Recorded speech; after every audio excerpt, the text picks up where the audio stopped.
Hey there, welcome to our 10th free 30 plus day get up and go challenge. Sharon Horne-Ellstrom here. I want to welcome you to day one of our 10th challenge. We've done a challenge about every other month since COVID began in April of 2020. When COVID first hit, well, of course it was around a little before that. I actually had it over the holidays, over Christmas and New Year's holiday in December of 2019, before they knew that COVID even existed. I was super duper sick. And then it started to come out right actually the day after my birthday. We were up at the cabin celebrating my big 60th birthday. I hate to admit that, but my 60th birthday with my sisters and my granddaughter.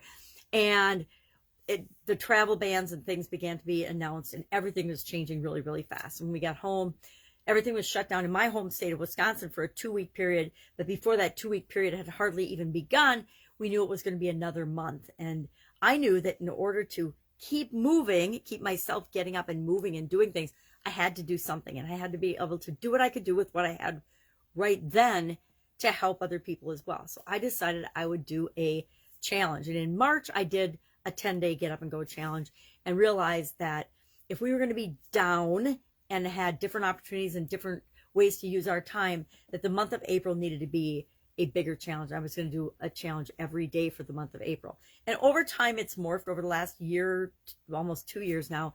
It's morphed to what it is now. And I'll explain that in a few minutes. I'll say what the framework is, how we do it, what we do every day, what you can expect, what's expected of you, because we get out of things what we put into them, right? We only get out of things what we put into them. So I like to welcome you. I want you to ask questions. If you've got questions, if you've got concerns, if you've got examples to share, make a little video and share it under the comments or share it on the page. I would say share it on the page versus in the private group. Unless it's a private thing, then share it in the Get Up and Go private group. I want to invite you all, if you haven't done it yet, to join the private Get Up and Go Facebook group, because that is where the previous 9 challenges reside. I don't believe in disappearing content, so they're all there if you want to go back and watch them, and you can see how the challenge has changed over time. Now, the format and the expectations for this particular challenge are going to be what I found's worked the best so far, and that is a 10-minute or less video or lesson, we'll call it, or challenge for the day, and then your homework will take you probably maybe 10 minutes, usually much less, depending on what the homework is for the day. Now, to hold myself accountable, I have this great little cow timer, and I set it on 10 minutes because I don't want to go over. I think last challenge, I don't remember if I went over or not. Previous challenge, I didn't go over at all. So, or that could be mixed up. It could have been last and previous, but whatever. So I'm committing to be in here every morning, 10 minutes or less. And, I think I mentioned in the No Nonsense November series yesterday or the day before, everybody, we all have 10 minutes, right? We can pretend we don't, we can tell ourselves we don't, that we're too busy. But if we don't have 10 minutes to make our life easier, to install a system in our subconscious that will make our life exponentially easy or going forward, then there's something very, very wrong, and we really need to address it and figure out what's going on. Now, the purpose of this challenge is to teach you and reinforce the learning for me that we can have a framework or a process that we use whenever we're facing a change, a challenge, a problem, an obstacle, a roadblock, whatever you call it, a hurdle. We can take that process, learn that process, apply it to all the different areas and aspects of our life, practice it, install it in our subconscious so that it becomes as easy as breathing, as automatic as breathing. So how do we go about doing that? Well, we look at it, we learn the process, which is called the SOAP framework, which we'll get into in a few days.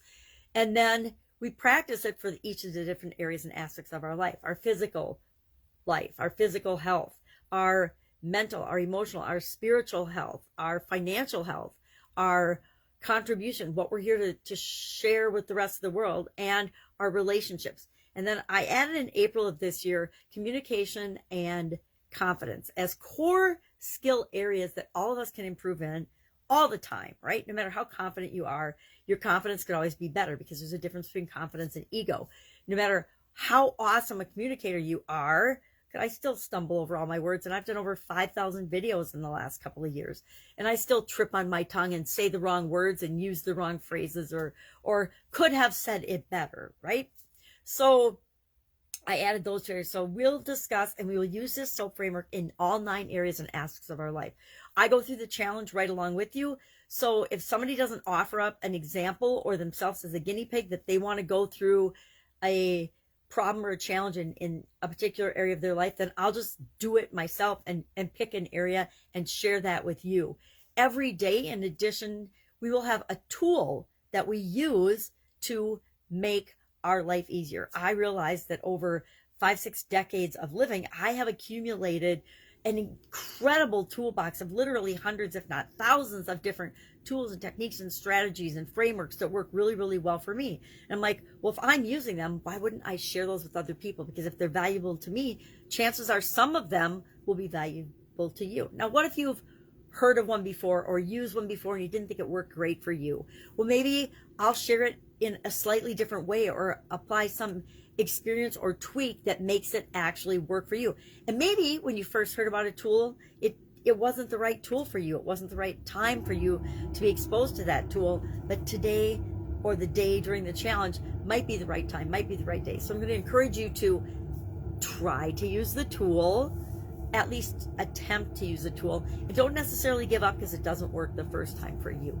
I remember learning how to meditate and visualize. I really had a hard time learning how to meditate and visualize, but I didn't give up. I kept going and going and going until I figured out what worked for me. Same thing with hypnosis. It took a long time for me to figure out what self-hypnosis techniques and strategies work best for me.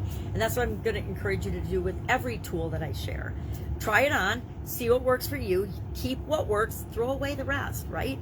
Anybody who's teaching you anything, any coach, any mentor, any guru, always think for yourself and question, what does this mean to me, and how can I make this work for me? And if I can't, then I'm going to let it go. So what is our tool for today? Because we're going to start off right off the bat. Our tool for today is pen and paper, or some kind of a writing utensil. Could be a crayon, could be blood if you so choose.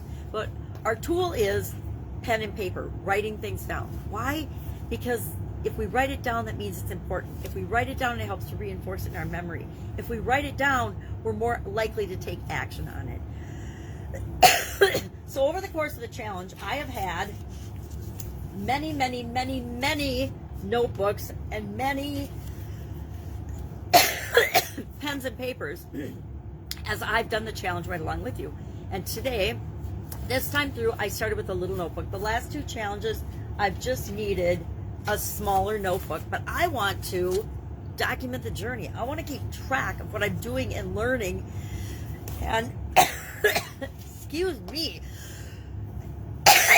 keep a record of what I've learned, what I'm doing. If I go back and I say, okay, well, last year I did my relationship with my ex-husband already. Do I want to do that again, or is there some room to improve and room for growth there with respect to the area of our relationships or something? So I encourage you to write down and capture the things that are important to you. Write down the things that mean something to you, because that's what really matters. Our action item today is to ask ourselves a question and then share in the comments below. And the question is, every day we'll have a lesson, a tool that teaches that lesson. Then we'll have an action item or an assignment or homework, whatever you want to call it, to apply, use the tool to do the thing that we're doing for the day. So today, we're just answering a question, and we're going to share it in the comments below this video. And the question is, how many challenges have you faced in your life?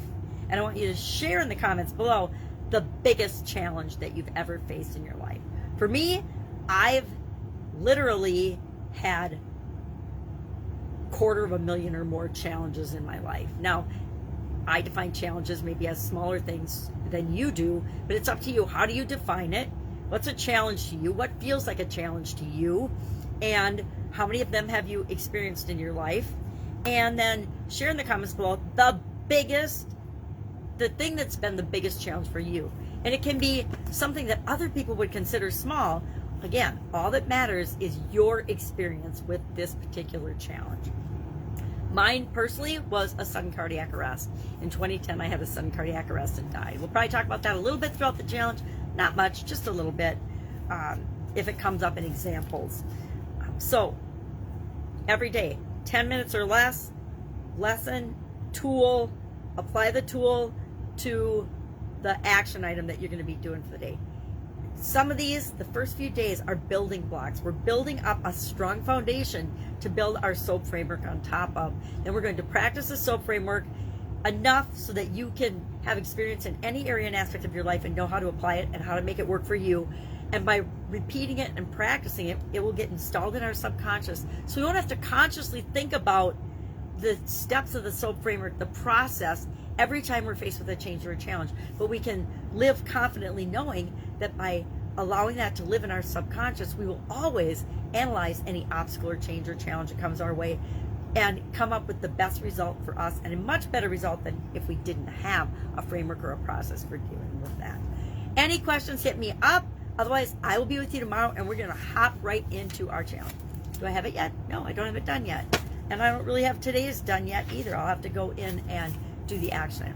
Pen and paper, writing utensil and paper. Like I said, I like to dedicate my own notebook to it so that I can go back and I can say, okay, I think it was December that I worked on that. Let me go back and look it up. Otherwise, it's just a way of capturing our life. If our life is worth living, it's worth recording. All right, I will be with you tomorrow. Bye.